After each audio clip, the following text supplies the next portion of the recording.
ద్వితీయోపదేశకాండము 18వ అధ్యాయము. యాజకులైన లేవీయులకు అనగా లేవీ గోత్రీయులకందరికీ ఇశ్రాయేలులతో పాలైనను స్వాస్థ్యమైనను ఉండదు. వారు యెహోవా హోమ ద్రవ్యములను తిందురు, అది వారి హక్కు. వారి సహోదరులతో వారికి స్వాస్థ్యము కలుగదు. యెహోవా వారితో చెప్పినట్లు ఆయనే వారికి స్వాస్థ్యము. జనుల వలన అనగా ఎద్దుగాని గొర్రెగాని మేకగాని బలిగా అర్పించువారి వలన యాజకులు పొందవలసినదేదనగా కుడి జబ్బను 2 దవడలను పొట్టను యాజకునికి ఇయ్యవలెను. నీ ధాన్యములోను నీ ద్రాక్షారసములోను నీ నూనెలోను ప్రథమ ఫలములను నీ గొర్రెల మొదటి బొచ్చును అతనికి ఇయ్యవలెను. నిత్యము యెహోవా నామమున నిలిచి సేవ చేయుటకు నీ గోత్రములన్నిటిలోనూ అతనిని అతని సంతతి వారిని నీ దేవుడైన యెహోవా ఏర్పరచుకునియున్నాడు.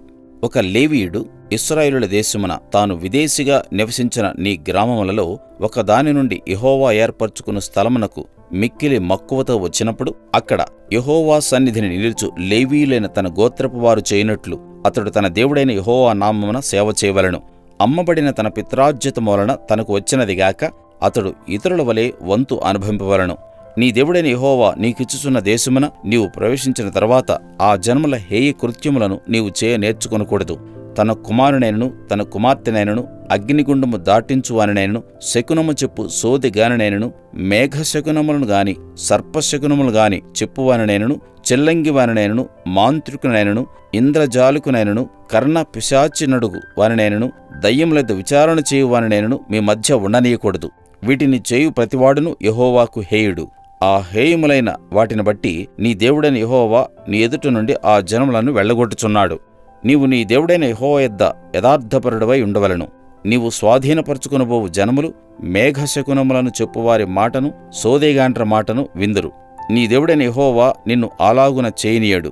హోరేబులో ఆ సమాజ దినమున నీవు నేను చావకుండినట్లు మళ్ళీ నా దేవుడైన యెహోవా స్వరము నాకు వినపడకుండునుగాక, ఈ గొప్ప అగ్ని నాకు ఇకను కనబడకుండునుగాక అని చెప్పితివి. ఆ సమయమున నీ దేవుడైన యెహోవాను నీవు అడిగిన వాటన్నిటి చొప్పున నీ దేవుడైన యెహోవా నీ మధ్యను నా వంటి ప్రవక్తను నీ సహోదరులలో నీ కొరకు పుట్టించును. ఆయన మాట నీవు వినవలెను.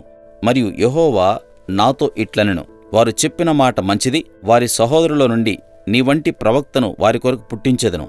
అతని నోట నా మాటలనుంచుదును. నేను అతనికి ఆజ్ఞాపించినది యావత్తును అతడు వారితో చెప్పును.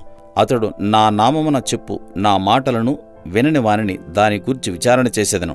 అంతేకాదు ఏ ప్రవక్తయు అహంకారం పూని నేను చెప్పమని తనకు ఆజ్ఞాపించని మాటను నా నామమున చెప్పునో ఇతర దేవతల నామమున చెప్పునో ఆ ప్రవక్తయును చావవలెను. మరియు ఏదొక మాట యెహోవా చెప్పినది కాదని మేమిట్లు తెలుసుకొనగలమని మీరనుకుని ఎడల ప్రవక్త యెహోవా నామమున చెప్పినప్పుడు ఆ మాట జరగకపోయిన ఎడలను ఎన్నడనూ నెరవేరకపోయిన ఎడలను అది యెహోవా చెప్పిన మాట కాదు. ఆ ప్రవక్త అహంకారము చేతనే దాని చెప్పెను గనుక దానికి భయపడవద్దు.